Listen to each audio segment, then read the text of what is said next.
Jamais sans la grâce, une dévotion matinale qui vous connecte à la pensée de Dieu et vous donne la provision du ciel au quotidien. Bonjour, chers amis, chers internautes, chers téléspectateurs. Nouvelle journée, nouvelle provision. Bienvenue dans cette dévotion de ce matin. De tout cœur, je remercie aussi le frère Edouard pour sa portion, pour son intervention. Que Dieu te bénisse et qu'il te fasse du bien. Et à vous qui nous écoutez ce matin aussi, soyez tous les bienvenus dans cette deuxième dévotion de cette semaine. Nous continuons juste sur notre méditation sur le livre de Néhémie. Père, nous te bénissons. Merci pour l'occasion que nous avons juste de laisser ta parole être implantée en nous, dans nos cœurs, afin de devenir notre cadre de référence devant les choix que nous pouvons faire encore aujourd'hui. Nous te donnons toute la gloire, Jésus. Amen. Alors, chers amis, chers internautes, nous continuons dans Néhémie chapitre 2 et ce matin, nous poursuivons avec le verset 7. Vous savez, nous sommes en train de voir une expression et une chose que nous voyons par rapport à la vie de Néhémie, à son appel. Du coup, une des choses en tout cas, c'est que le besoin ne justifie pas l'appel, n'est-ce pas? Le besoin ne justifie pas l'appel. Il peut y avoir tellement de besoins autour de nous, mais ce qui fait l'authenticité de notre appel, ce n'est pas forcément le besoin, sinon dans ce cas, nous serons juste des entrepreneurs, mais nous savons que quand on parle de l'appel, c'est spirituellement qu'on en juge, n'est-ce pas? Et du coup, nous avons besoin de la caution du roi. Et une chose que Néhémie va nous montrer, ou que du moins ce qu'il va nous enseigner ici, comme on le voit dans Néhémie chapitre 2, le verset 7, et puis je dis au roi, si le roi le trouve bon, qu'on me donne des lettres pour les gouverneurs de l'autre côté du fleuve afin qu'ils me laissent passer et entrer en Juda.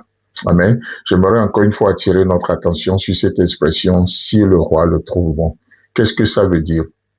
D'abord, ça montre notre soumission, mais aussi notre dépendance du roi. Ça veut dire que notre appel, on ne s'autoproclame pas, on ne s'appelle pas, mais on répond à l'appel. C'est quelqu'un qui nous appelle et on répond à l'appel. C'est ce qui fait aussi, c'est ce qui donne du crédit à notre appel quand nous disons nous sommes des hommes de Dieu, des serviteurs de Dieu ou enfants de Dieu. Peu importe l'appel de Dieu sur votre vie, c'est Dieu qui appelle déjà par définition un appel. On est appelé à y répondre, n'est-ce pas? On ne s'appelle pas, mais on répond à l'appel. Et c'est pour ça que Néhémie nous dit bien ici, si le roi le trouve bon. Si le roi le trouve bon. Donc, nous sommes appelés à être des serviteurs. Nous servons la volonté d'autrui. Nous servons la volonté de notre Dieu. Et d'ailleurs, Jésus-Christ est venu sur la terre. Il a été notre modèle parfait, n'est-ce pas? Il nous a montré qu'il n'est pas venu faire sa volonté, mais il est venu et il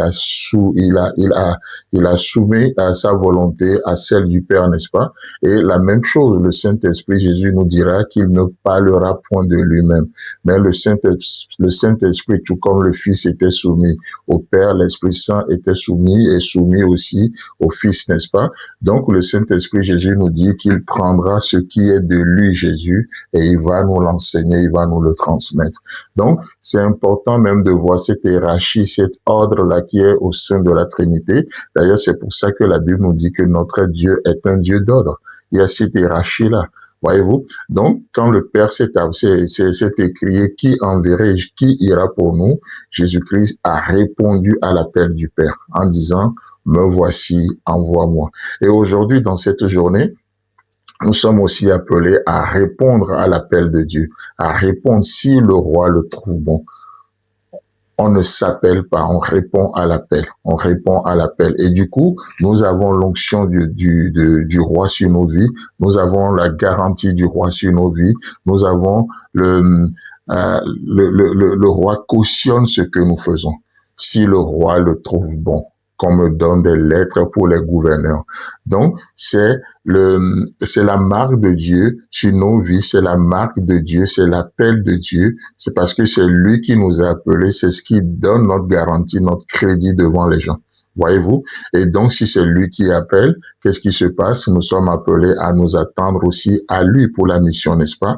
Et la suite du verset nous dit, et qu'on me donne, le verset 8, et qu'on me donne une lettre pour Asaph, garde forestier du roi, afin qu'il me fournisse du bois de charpente pour les portes de la citadelle près de la maison, pour la muraille de la ville et pour la maison que j'occuperai.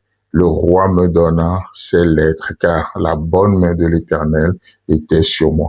Le verset 9, je me rendis auprès des gouverneurs de l'autre côté du fleuve et je leur remis les lettres du roi. Chers amis, chers internautes, nous avons quelque chose entre nos mains, le prix qui a été payé, le sang qui a été versé.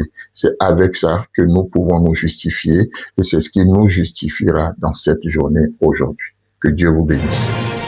Si vous avez aimé cette émission, parlez-en à vos amis. Parlez-leur du message de la grâce et de ce qu'il fait dans vos vies.